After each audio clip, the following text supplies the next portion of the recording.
So let's imagine that you had some really important information to share, like with a city, like with a really big city, full of people, full of activity, full of noises. And let's say that that really important information could change the lives of everyone in that city. So everyone would need to know!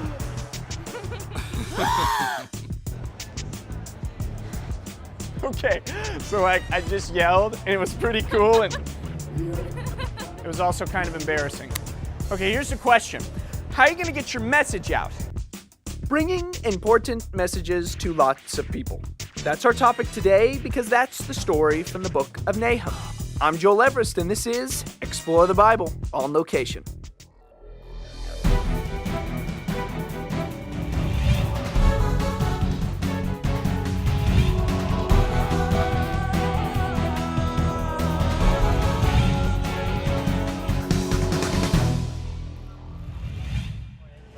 You know, handing out pamphlets works. Here you go. Thank you.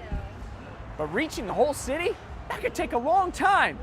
You know, I need to think like a professional mass communicator.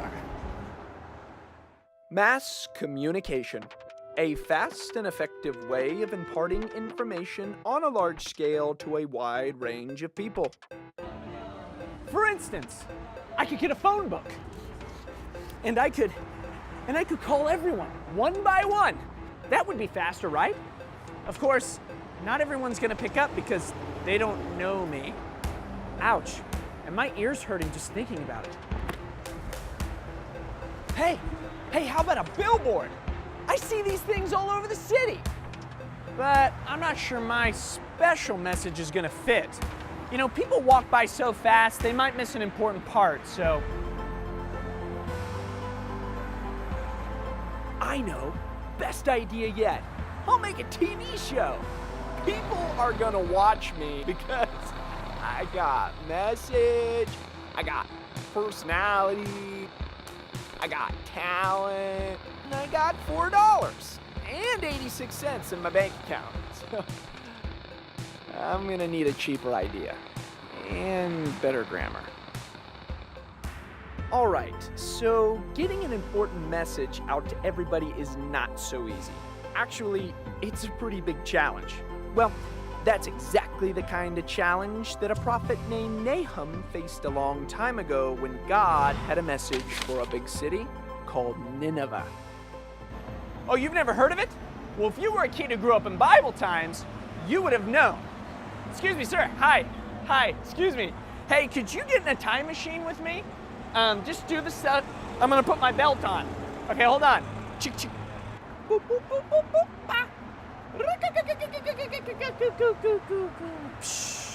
All right, now get out. Now it's 663 BC. What's the biggest city in the world? That would be Nineveh. Hey, I mean, he got it. Nineveh was a city in what is today called Iraq.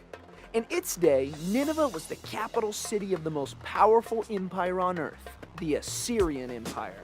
An empire once bigger than Egypt, bigger than Babylon. If you want to study more, check out the Babylonian Chronicles, a history of empires on ancient clay tablets. Might want to read it online though, they're kind of heavy. You might need an extra large backpack. Anywho, from what we can tell, Nineveh was an amazing place.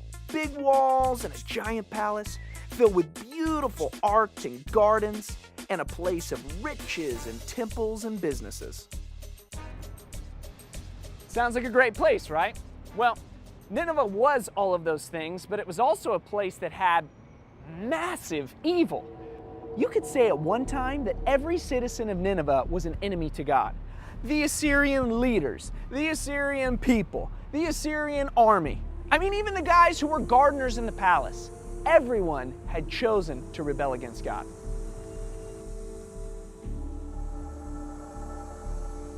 Instead of worshiping the Creator, they decided to sin. They worshiped idols. They celebrated violence. They even went to war against the Hebrew people and took away much of the land God had promised to the Jews. Yeah, Nineveh was the most proud and powerful city in the world. But the day came for the people to pay for their sins. We read about this in the book of Nahum. And in chapter 1, we get a clear look at the warning that God gave the people of Nineveh through the prophet Nahum. Aha! Nahum! Now here's a guy who had a very important message to be delivered to the whole city. Now, if he were a professional mass communicator like me, and he lived in the 21st century, and he happened to have a video projector that he borrowed from the church library, well, he could have done it like this. First, God reminded the people who they were fighting against. He made it clear that you do not want to fight against the creator of the universe. That is crazy. It's cuckoo. You see, the sins of the people had made God angry, and he had used the strongest words he could use. Now, make sure that you read God's message carefully because you don't want to miss an important part. You see, in the midst of this promise of destruction, God spoke words of comfort to those who believed in him. To his people and to all who would take refuge in him. Those people would be cared for. And that is good to know, because serious judgment was coming to the mean people of Nineveh. The Lord declared that Nineveh would be left without descendant and all of the idols would be destroyed. And you know what? If you go visit Nineveh today, all you'll find is ruins. The city's gone, just like God said. In the book of Nahum, we get to know the power of God and the care that he has for those who turn to him for forgiveness.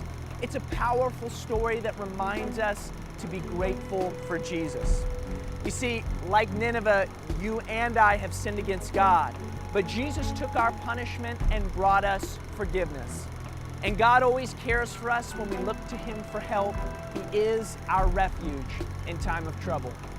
I'm Joel Everest, and this is Explore the Bible on Location.